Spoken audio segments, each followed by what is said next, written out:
Hola, bienvenidos a TMT Conversaciones. Hoy vamos a charlar con Julián Gallo, que es director de contenidos y estrategia digital de la Presidencia de la Nación. Julián, ¿cómo va? ¿Cómo va, José? ¿Qué significa tener una estrategia digital?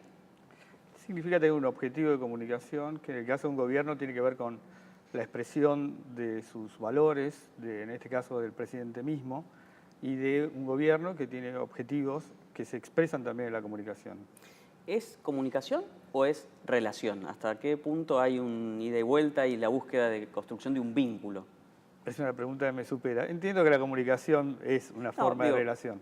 Pero venimos de considerar la comunicación más bien desde el punto de vista de los medios masivos que emiten un mensaje, que tienen un alcance y que a veces pueden medir ese impacto. En términos de comunicación digital o redes sociales, hay como una interacción más generosa, ¿no? Es la característica, de hecho. En ese sentido creo que sí, es una forma de vínculo entre el gobierno y el presidente y una audiencia realmente a veces muy grande, mucho más grande de lo que se podría estimar en el pasado que un presidente podía llegar a tener, ¿no? ¿Qué tan grande? ¿Cuánto?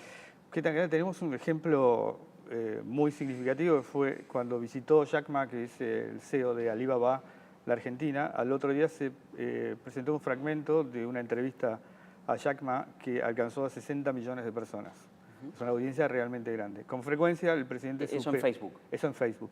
La estrategia del presidente está principalmente apoyada en Facebook. Y con frecuencia, te diría diariamente, el presidente supera con sus posts el millón de personas alcanzadas y por momentos estos números se expanden hasta 6, 7 u 8 millones, ¿no? Eso es como tener, no sé, 80 puntos de rating. A veces es como tener 80 puntos. Es un poco injusto comparar con rating porque la intensidad de la atención que tiene la audiencia de televisión y el tiempo es mucho más grande que el que muchas veces le dedicamos a un post, pero en términos estrictamente cuantitativos pueden compararse. ¿Y hasta dónde, por ejemplo, en sus propias redes el presidente se involucra personalmente? ¿Cómo es el proceso de publicación y hasta dónde él dice sí, no? Existen distintos tipos de contenidos en los cuales algunos tienen casi ningún contacto con el presidente, que tiene que ver con narrar lo que él hace, por ejemplo, en los viajes, y otras veces está altamente involucrado, incluso enviando contenidos para que sean publicados, porque fueron de su interés personal, ¿no? Este último sábado hubo una entrevista al padre de uno de los tripulantes del submarino, que él pidió personalmente que se publicara esa entrevista, por lo cual la participación es muy directa, él sigue los números, sigue los comentarios, está informado permanentemente del fluir de la audiencia en Facebook. Con el actual gobierno se observa que todos los funcionarios, o muchos, o te diría la gran mayoría, por lo menos lo que uno sigue, publican, siguen su gestión, muestran fotos de sus reuniones, pero sobre todo de obras y son muy visuales, ¿no? Con videos y fotos. ¿Hay una estrategia centralizada o cada funcionario sigue un poco su lógica y su interés? Yo creo que cada funcionario sigue su lógica y su interés, pero además yo creo que no es solamente un fenómeno de este gobierno, sino un fenómeno de la época, ¿no? Si uno piensa en todas las personas que conoce, la cantidad de contenidos que están publicando diariamente, lo que presentan los funcionarios y los ministerios se parece un poco a la actividad cultural que tiene nuestra época, que es muy visual y de muchas actualizaciones, de mucha participación. Y creo que en ese terreno hay mucho para construir e inventar también. Y esta búsqueda de la respuesta de la audiencia deliberada, como cuando se pide que envíen videos de las obras o de lo que se está haciendo, ¿cómo funciona? Eso se dio primero espontáneamente. Un montón de personas, sobre todo sucedió cuando se inauguró la primera mano del Puente de la Noria. Mucha gente lo vivió como un cambio importantísimo para sus vidas y empezó a publicar videos y a incluirlos dentro de los comentarios que publicaba el presidente y otras redes también. Y a partir de eso, Joaquín Moyá, que dirige la comunicación general del gobierno, y su equipo encontraron que era una gran idea convocar a que esos videos fueran enviados y se hizo una campaña publicitaria, primero convocando y luego en base a esos videos. Yo creo que es un hito de la comunicación, que las personas sean los autores por lo menos del relato que ellos mismos están creando. Venimos del gobierno de Cristina Fernández de Kirchner, donde había una construcción en las transmisiones televisivas con obreros que por ahí no eran solamente obreros, eran militantes y demás. ¿Vos crees que la gente confía cuando se hacen campañas de este tipo, de convocar espontáneamente y luego hacerlos parte de campañas formales publicitarias? Yo creo que estamos ante una situación donde se da algo parecido a lo que pasa con los medios, ¿no? O sea, la clave es la credibilidad del que emite. Entonces, yo creo que este gobierno tiene una altísima credibilidad y los contenidos que estamos publicando, además, están firmados y generados en distintas partes del país, son autores que tienen una vida digital que nosotros no conocemos. Son personas que cruzó el puente de la Noria, lo filmó y simplemente tomamos ese contenido y lo republicamos, pero creo que tiene una alta credibilidad como para no sospechar que son contenidos auténticos. ¿Cuánta gente trabaja en la gestión de las redes sociales, que en tu caso es las del presidente y las de la presidencia, ¿no? La Casa Rosada? Sí, el equipo de presidencia, tanto de Casa Rosada como de la red del presidente de la Nación, son 6 personas, las cuales una está dedicada casi exclusivamente a seguirlo, para antiguamente hacer solamente una cobertura vía Snapchat, y ahora esto también son las historias de Instagram, que es un lenguaje elegido por lo cercano y lo verdadero, y por lo parecido como nosotros contamos nuestras historias cotidianas, ¿no? ¿Alguna vez que charlamos en un espacio parecido a este, tenías mucha expectativa puesta en Snapchat? ¿Seguís con la misma expectativa?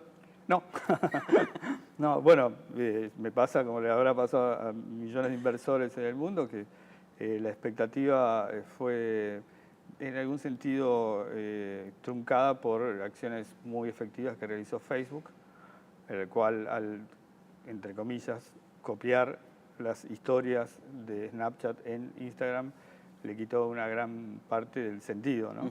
Por lo menos el sentido para una parte de la audiencia. De todas maneras, esos son números más bien argentinos o regionales, por lo que vi.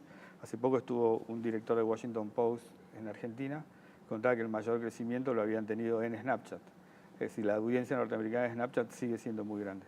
Personalmente me encanta Snapchat, me parece que es de lo más creativo dentro de las plataformas. La estética y lo efímero, me acuerdo que te gustaba. Lo efímero, la idea de tener una aplicación que se abra con una cámara y no con un formato de texto, sigue siendo muy influyente. Los medios, mira, ya llevamos un rato largo y todavía no habíamos hablado de medios, ¿siguen siendo demasiado textuales? Sí, creo que todos los medios, nosotros somos herederos de una cultura del siglo XX, en donde el texto tenía un rol absolutamente fundamental para difundir noticias, y de alguna manera nos está costando más de lo debido sacarnos de encima una parte de ese caudal del texto, ¿no? El texto sirve para transmitir cosas mejor a veces que en ningún otro formato, pero también a veces peor, más lento, más penoso, más artificioso que simplemente mostrar, ¿no? Entonces creo que los medios siguen teniendo una idiosincrasia muy marcada por su origen industrial y textual. Venimos hablando de las redes, estamos en el tiempo de las redes sociales, que es desintermediación, digamos, o por lo menos desaparece un intermediario, aparece otro, que es la propia plataforma. ¿Hay algún medio de comunicación tradicional que lo esté haciendo bien, que esté haciendo bien su tarea en este contexto? Yo soy muy admirador de Vox, ¿no? Creo que los videos de 4 minutos, alrededor de 4 minutos que publica Vox, a veces son una obra maestra narrativa, por el caudal de información, por la calidad con que está presentada, por la creatividad para explicar cosas, y lo tomo como una vara, y todo lo demás lo veo bastante por debajo de esa vara. A veces hay medios, obviamente, el New York Times tienen staff tan talentosos que tienen picos, hitos de gran creatividad, pero es infrecuente ver algo de tanta calidad como la que publica Vox. Me gusta mucho. Decías hitos, algunos hitos que hayas visto en los últimos, no sé, el último año, que te hayan quedado ahí en la memoria, por lo bueno, por la calidad, dijiste, por la manera en la que explican, por la estética. Para mí el hito del año, y estaba como tratando de escribir justo ahora para fin de año eso, es que probablemente de las 10 noticias más importantes del año fueron registradas por testigos con teléfonos celulares en formato vertical.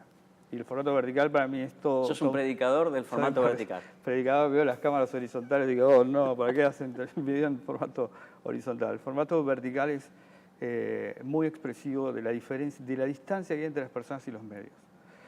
Las razones por las cuales seguimos grabando muchos videos en formato horizontal es porque tomamos una decisión. Esa decisión es, creemos en la televisión, seguimos creyendo en la televisión.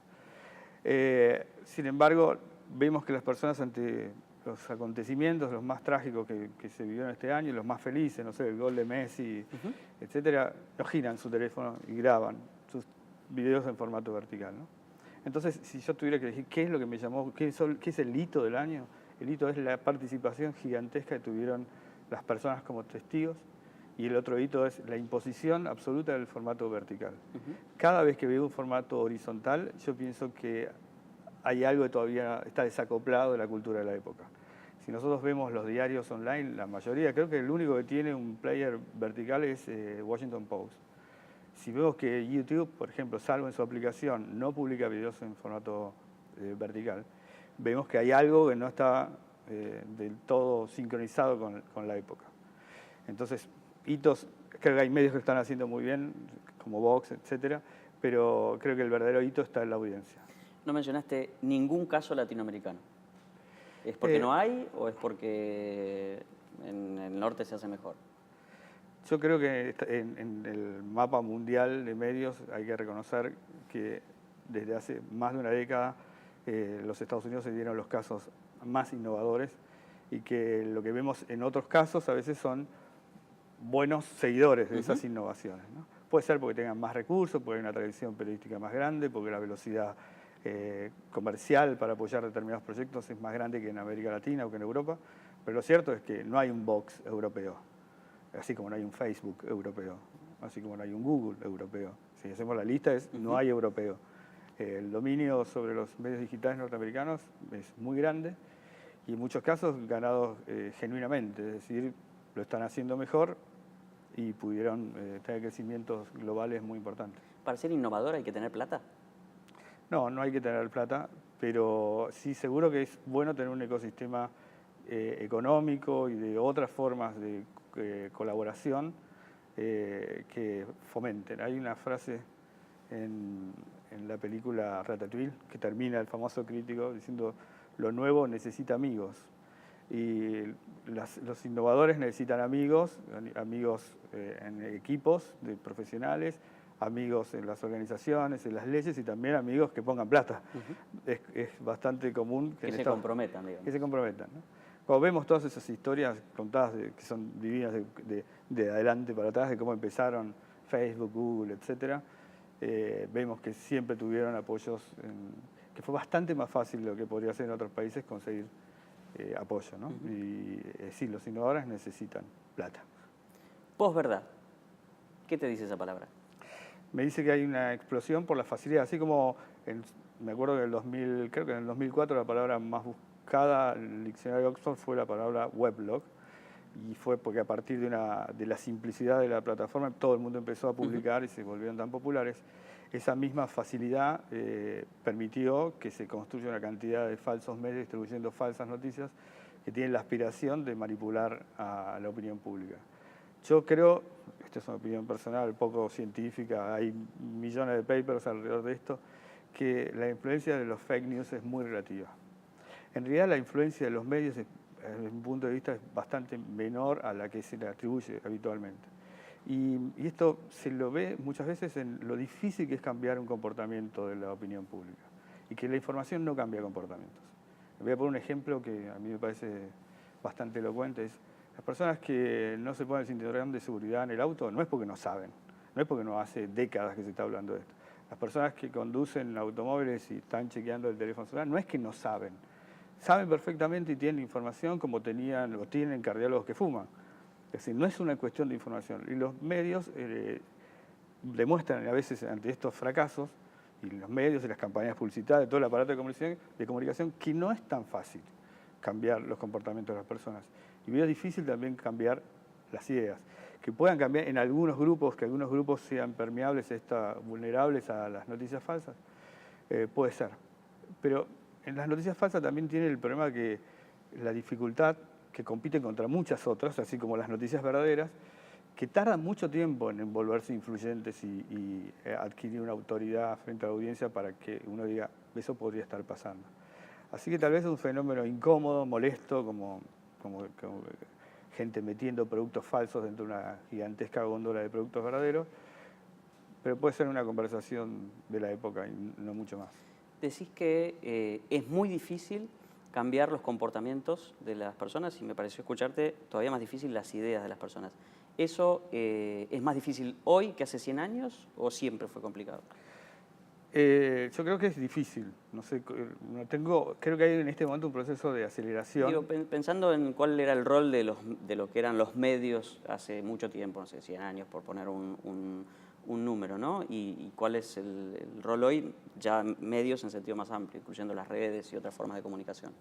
En un sentido más amplio, lo que vemos son fenómenos que se dan por afuera de los medios tradicionales.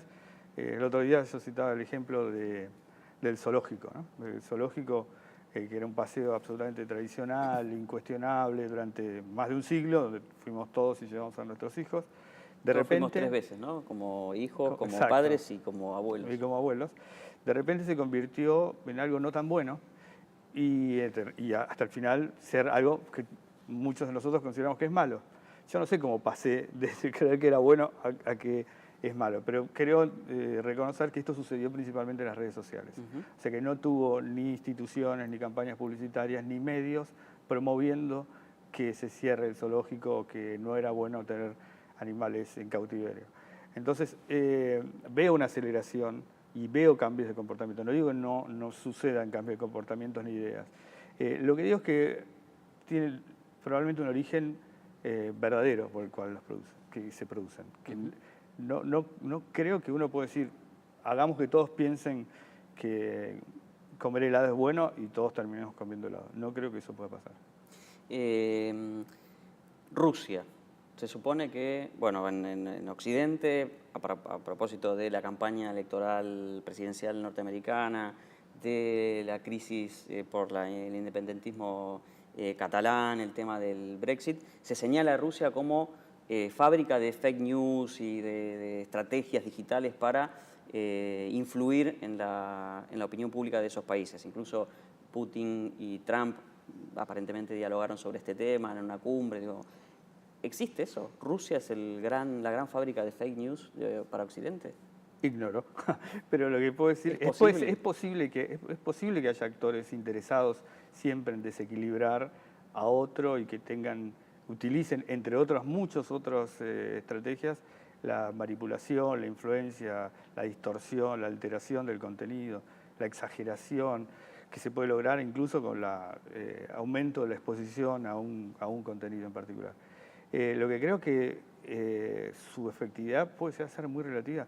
Es mucho más fácil entender el triunfo de Trump viendo cómo se comportó la estrategia de comunicación demócrata, por lo menos desde mi punto de vista, que habrá otros que tendrán, pero creo que contribuyeron mucho los demócratas a construir a Donald Trump.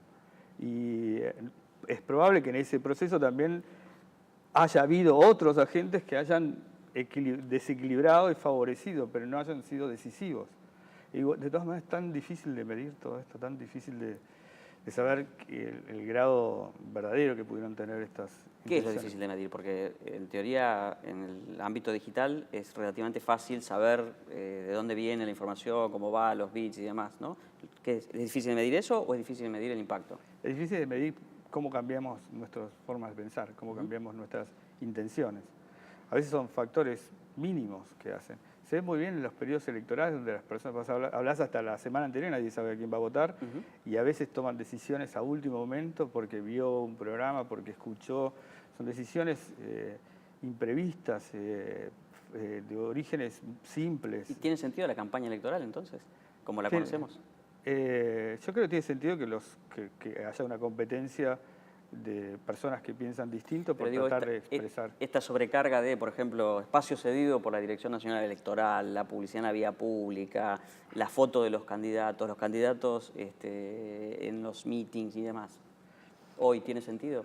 La verdad que no lo sé, Yo creo que estamos, como en otras cosas, probablemente heredando sistemas electorales y de comunicación que son más propios del siglo XX que del siglo XXI, y que sufrirá el proceso de modificarse, ¿no?